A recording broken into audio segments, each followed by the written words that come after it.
I'm going to talk about the difference between myself, a fluff player, and competitive players now, just so you understand where I'm coming from. A fluff player considers everything in 40k, everything they care about in 40k anyway. And they'll make their armies based on the background, what they know about their side, and stuff like that. It's all straight out of a book usually.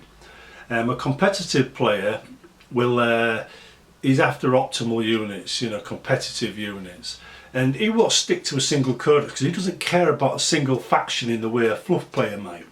He's more interested in winning, so he'll kind of use anything he's allowed to take, which is why GW made detachments. It kind of says, right, everything has to have the same keyword, faction keyword. That stops, the competitive players from having orcs and elder fighting in the same army, because they would. If it wasn't for that, they would be doing it right now. You'd have a massive horde of orcs and jet bikes, elder jet bikes or something like that. Maybe a few smash captains thrown in as well. So the detachment rule is a way of reining in the competitive players' need to win at all cost. Now the competitive players cherry pick the best units from several codexes in order to build the perfect army from several armies. Whereas the fluff player usually plays a single codex, maybe two. And it's usually armies that are known to work together in the fluff. So they're trying to win on what's good in one codex. Now if you're cherry picking the best units, you should win all the time. There's no doubt about that, you should. There's nothing good or special about cherry picking the best units. There is something good about winning with a single codex. If you can win with a single codex reliably, I'd consider that to be a sign that you're a really good player. But I don't really rate the cherry picking types, the soup type, should we say. Although, to be honest, soup exists in a way because fluff players wanted it. Because there are players like me, I like the idea of an Inquisition army or a Rogue Trader army. That is basically a combination of Space Marines, Imperial Guard and Grey Knights and whatnot, and Inquisition mixed in. So yeah, we all want that. But in the context of a fluff player, these are all known to work together in that context. They're not cherry picked out. You're not getting like 3 Blood Angel captains running on the board with no Blood Angels behind them. I mean, why would the leaders be there if the troops weren't? That's my point. A fluff player looks at the lore, looks at the books, looks at the background, and they build their army around that. And if the lore says my chapter there doesn't like Psykers, like I think it's is it the Black Templars? Then they won't have any Psykers in their army, and they'd be happy not to have any Psykers in their army because they're Black Templars. They identify as Black Templars. Alpha Legion with their two Primarchs, they're like the I'm Spartacus types. You never know who their leader is, and I think it's Alpha Legion anyway. But the thing is, they identify as that and they immerse themselves in that. Orcs are the same, although in Orcs most of their lore came from 1st edition and was completely destroyed when it came to 2nd edition, but people still assume 1st edition lore applies in 2nd, 3rd, 4th and 5th etc. editions, when it doesn't. It's all dead now, it's gone. Anyway, back on the fluff thing. A fluff player builds his army around what's known in all of the lore that he knows, where a competitive player is purely on the what do I take to win. Where fluff players like the challenge, they like being Dark Angels, they like running the Raven Wing, stuff like that. It's all about immersing yourself in the culture of the side you've chosen for the fluff players, and they like these little details, like a captain to have a red glove or a purple helmet or whatever. But they like these little details. A competitive player doesn't care about those details. It's just, will it win? Now, there's nothing wrong with competitive games. I follow quite a few competitive channels. They're giving advice, some of it good advice. But when you get to the point when they're talking about a Khorne Berserker and a Psyker of some kind being nearby and they're a good combination, I'm thinking, no, they wouldn't. The Khorne Berserker would rip the Psyker's head off because Khorne hates Psykers. Right, so they're kind of like willing to overlook these little things where I wouldn't. I just think that wouldn't work. If I wanted to field demons, I probably wouldn't mix Khorne with Psykers for that reason. It just, to me, it feels wrong. But anyway, the fluff side of things gives you a rich background to draw upon. It gives you books you can read and enjoy, and stuff you can do outside of the game as well as on the tabletop. And to be blunt, I see the competitive game as a bit shallow.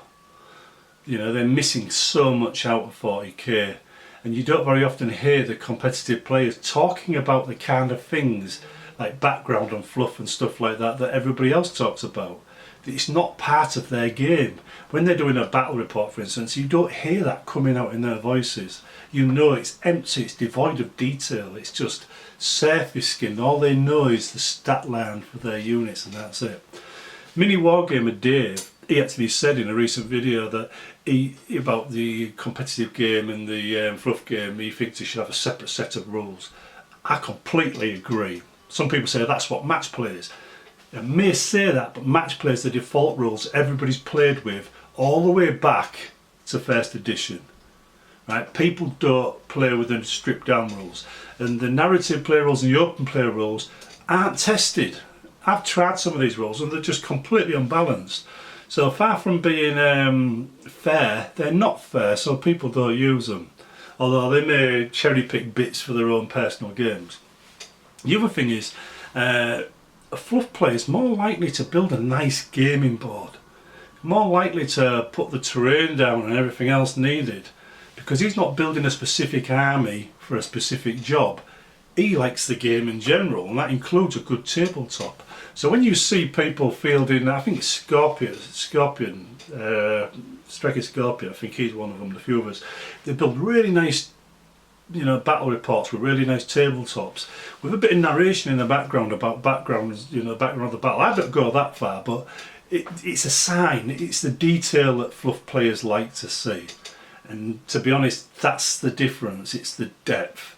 In a way, a fluff player is a geek. He's an outright geek and nerd, right? Whereas the competitive players, they're more mathematicians. You know, they don't know anything other than the maths, right? And one skill wonders, I would call them, if it was a grammar Nazi. But they're not grammar Nazis. They like the game as much as we do, but they're just limited and often narrow-minded in what they see as useful. Whereas a fluff player will take a unit, whether it's useful or not, because it's fun to take. Like the Vortex Beast, which I've mentioned before, and other things. Not optimal, yeah, but it's lots of fun. And when I'm picking an army, I'll change my army from game to game. It will never be the same army. Whereas a 40k competitive type will field probably an army you've picked out from online, someone posted online that won some tournament. He'd field that time and time again, try and master that army. I'd get bored of that after 1 week. I wouldn't be able to play that army anymore. It'd just bore me. I'd probably go and play with Barbie dolls or something rather than play with that army. So I need to change my army. In fact, I run several armies for that reason. I get bored far too easily of some of these one-trick wonders. It's one of the reasons why I'm not so keen on orcs anymore. I used to be a massive orc fan back in first edition. I've not been keen on them since I've returned to the game in 7th. So they just don't feel like orcs anymore. But the idea of fluff, though, it adds to the experience on the tabletop. Imagine a character. You've got a character from the fluff. You know his history, you know his past, you know what he does, you know what he hates, you know the way he's likely to behave. And then you come in a situation where, say, a character who hates orcs is confronted with a war boss 12 inches away from him, right? And this guy in the fluff knows he hates orcs. A competitive player might say, "I'm protecting him." A fluff player would see that as a challenge and charge. He'd try and make a 12-inch charge, simply because that character would do that move, right? And I think the difference between the gaming styles is so great that, as Dave from Mini Wargaming said, we really should have a competitive set of rules. And the competitive set of rules shouldn't include the limitations caused by fluff detachments. It should be more competitive. The only limitations in a competitive rule set should be competitive requirements, not fluff requirements. And then they can focus on the match play being fluff based. And you could have rules like for the warp talons, that actually feel like warp talons, because the fluff on the warp talons is they pop out of nowhere directly above the target, and the target has nowhere to react and no time to react. But the target still gets to fire Overwatch in the real game, doesn't he? And there's certain stratagems that allows you to fire at units that appear within 9 inches, well, you know, appear that turn within 12 inches of you. So you sit there in the shooting phase going, oh look, warp talons have suddenly appeared directly above my head. I'll have a cup of tea, then I'll shoot them. Doesn't really fit the lore, doesn't really fit the fluff. But if they did separate the competitive side from that, we could have fluff-based rules. You know, it would be better. The codexes, you know, have the rules for stats and stuff. You could just say competitive play. These are the only stats you're allowed to take to keep it fair. You know, these are the only rules that are allowed. You know, so you could have like special rule lists, acceptable special rule lists for competitive play. And in fluff play, you could have ridiculous rules like if you press that button on the orc, it goes faster for 10 seconds and explodes. You know, both sides would be happy. But anyway, as a fluff player, I do like some competitive stuff. There was one Almost Pro Gaming, he had, I can't remember his name now, he was interviewing somebody about knights and how to defeat them. That was an interesting video, I quite enjoyed that. Sometimes he doesn't recognise the fact that orcs need more time, other times he does. But maybe he's just listened to the points people made in his comments below and he's taken them on board, who knows. But anyway, I'm not saying that the two communities can't coexist, they can. I'm just saying we come to the tabletop with very different ideas of what we're after. And to be honest, if you're playing a competitive player as a fluff player, you're probably going to find it annoying. And you're not going to like the competitive player. In fact, when you hear that guy, they're not usually talking about fluff players, it's always competitive players.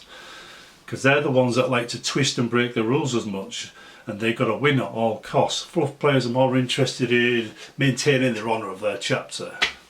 So there is a difference, and I'm the honour of the chapter type, even though I run Chaos, and Orcs, and Admech, and Thousand Sons, and Demons. Okay, even though I run quite a few contradicting armies, but you get the idea. Right then, I'm going to sign off with this one and see you next time.